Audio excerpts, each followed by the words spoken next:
sebagai moderator. Di kesempatan kali ini saya nggak sendirian karena saya ditemani oleh dua kakak-kakak yang keren banget. Mungkin kita bisa kenalan dulu kali ya. Oke, halo semuanya. Perkenalkan nama saya Muhammad Rigza dari 12 IPA 9. Halo semuanya, perkenalkan nama aku Amanda Heroniswa, aku dari kelas 12 MIPA 9. Wah, halo, salam kenal Kak. Salam kenal juga.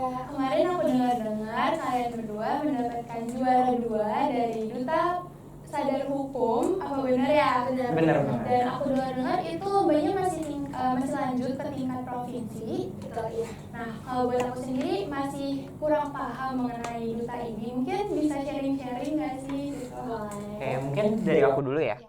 Oke, jadi untuk Duta Pelajar Sadar Hukum ini sebenarnya dia program dari Dinas Pendidikan Kalimantan Timur yang bekerja sama di bawah Kejaksaan. Jadinya nanti kita dalam melaksanakan program-program itu kita di bawah dari programnya Kejaksaan.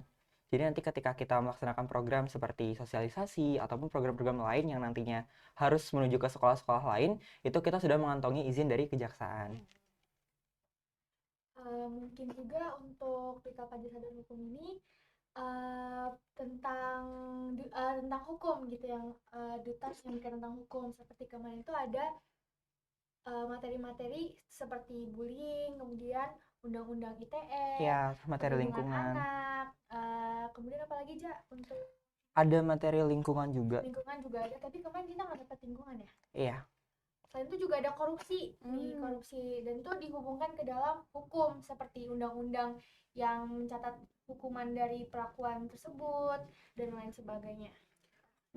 Dan aku dengar waktu upacara itu juara 2. Itu kalau boleh tahu lombanya itu ngapain sih Kak kalau tentang hukum ini kemarin? Oke, jadi untuk tahapan lomba ini yang pertama-tama kita ada seleksi dari sekolah. Nah, untuk seleksi dari sekolah ini sendiri kemarin kita ada 4 tim ya, 4 tim diseleksi, terus yang dikirim tuh cuma boleh 3 tim. Nah, dari 3 tim ini kita mengirimkan karya tulis, di mana karya tulisnya itu berupa bagaimana penyelesaian terhadap suatu masalah yang ada saat ini, terutama bagi para remaja, yang kebetulan kita ngambil tema bullying ya. Ya, tema bullying, terus kita menyusun sebuah program untuk menyelesaikan kasus bullying itu dalam bentuk karya tulis, kemudian nanti kita kirimkan ke dinas provinsi. Baru nanti di dinas provinsi, mereka akan menilai setiap karya tulis itu ya, setiap karya tulis di masing-masing kota. Habis itu 10 karya terbaiknya nanti akan masuk ke babak final. Ya. Untuk babak final sendiri di setiap kota itu ada 10 finalis gitu. Alhamdulillah dari Semada kita berdua keterima untuk maju ke babak selanjutnya, yaitu babak final, yang dimana dalam 10 finalis itu ada berbagai sekolah seperti ada SMA 5, SMA 1, SMA 6, dan SMA-SMA di kota Balikpapan. Seperti itu. Nah, kemudian dari 10 finalis itu dipilih juara 1, 2, dan 3.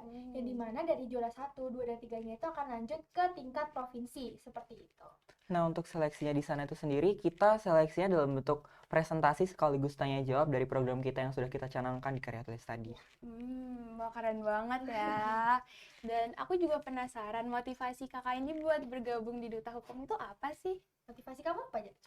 Jadi kalau motivasi aku bergabung di Duta Hukum, sebenarnya aku emang punya ketertarikan ya di dunia hukum. Dari aku SMP, aku memang sudah pengen masuk ke jurusan hukum. Jadi waktu ada lomba ini, sebenarnya aku tahu lomba ini dari kelas 10 ya kita. Kita kelas 10, itu kita udah diajakin. Dan waktu itu aku juga ikut dengan tema yang sama, tapi sayangnya waktu itu belum rezeki buat aku. Dan tahun ini aku ditawarin lagi sama Bu Endang untuk ikut lagi.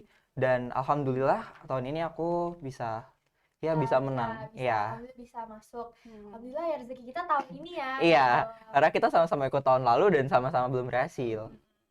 Pasti di dalam keberhasilan ini pasti punya kendala dan juga kekhawatiran. Mungkin bisa sharing juga Kak. Kendala, mungkin aku kali ya. Iya.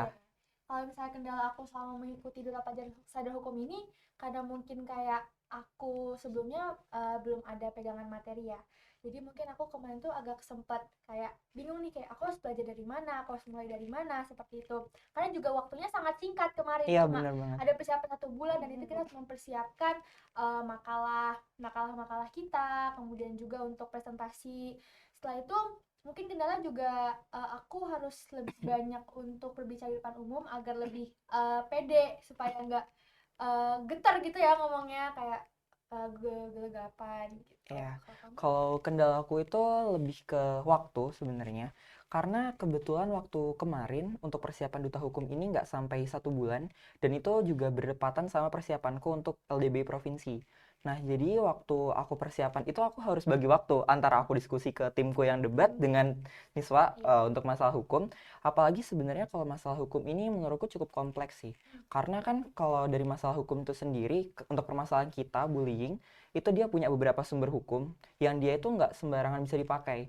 Jadi kita perlu ada pengamatan, kita perlu ada referensi-referensi lain, kita perlu ada baca-baca berita, baca-baca artikel. Termasuk pada saat seleksinya itu mereka juga meminta adanya video, terus mereka juga meminta adanya bukti langsung, Iya. mereka juga minta pertanyaan-pertanyaan yang dia berkaitan dengan hukum. Jadi kita memang harus benar-benar belajar hukum dalam waktu yang sesingkat itu. Iya, betul sekali.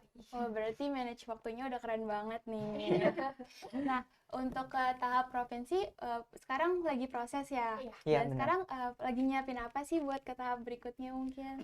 Untuk tahap berikutnya kita lagi nyiapin lagi, kita lagi fokus untuk sosialisasi dan di sosial media kami. Jadi mungkin bisa jelasin program dulu nggak sih, Pak? Oh, oke. Jadi untuk program kami di dalam Duta ini kita ada yang namanya double SOP. Yang dimana double SOP ini terdiri dari sosialisasi, kemudian ada sosial media, yang dimana kita mempunyai akun Instagram dan Telegram ya. Iya, Nah, kemudian juga ada pemasangan poster. dan juga Ada video podcast.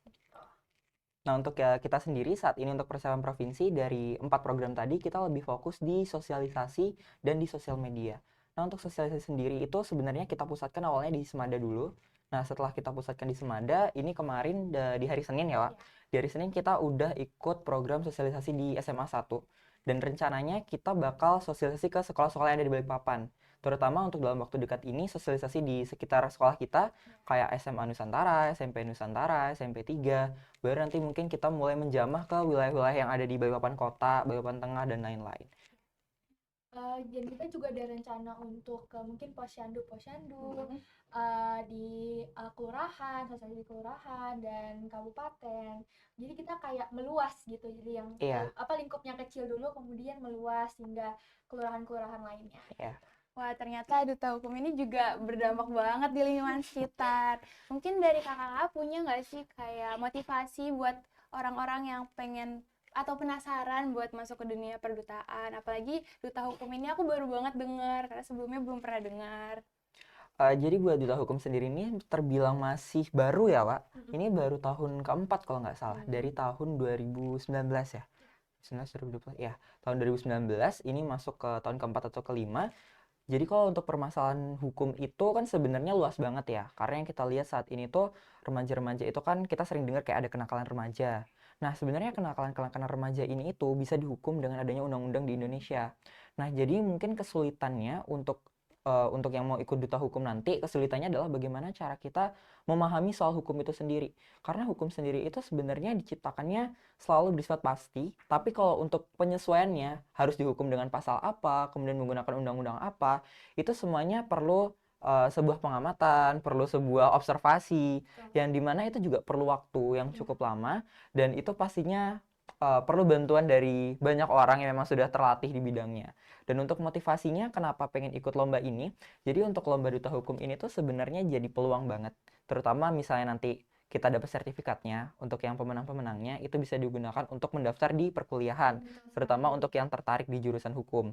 Bahkan nanti seandainya yang pengen ikut duta hukum ini, kemudian nanti lolos di provinsi, masuk di 3 besar, itu akan mendapatkan beasiswa full ya, Pak. Iya, beasiswa. Sampai lulus mendapatkan beasiswa full di jurusan hukum. Dan selain itu juga untuk yang juara 1, 2, 3 Iya, 1, di 2, 3. provinsi akan bertemu dengan Jaksa Agung ya. Iya, Jaksa Agung Ini di akan nasional, jadi dibawa ke Jakarta. untuk bertemu Jaksa Agung seperti itu.